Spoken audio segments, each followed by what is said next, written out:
পারছি না ওরে বাবা।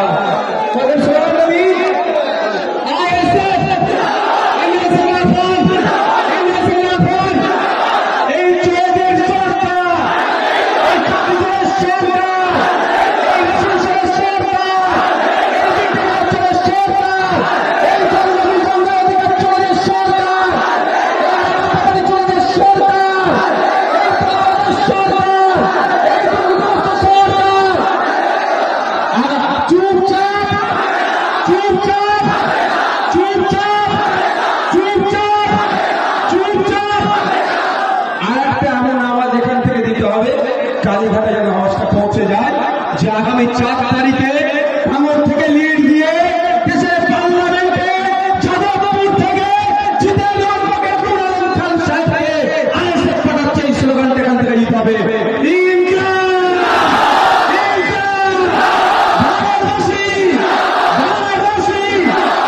সকলে ভালো। আমি বলতে চাই যারা বসে আছি আমরা নেতা নয়, নেতা আমরা দুটি যারা লড়াই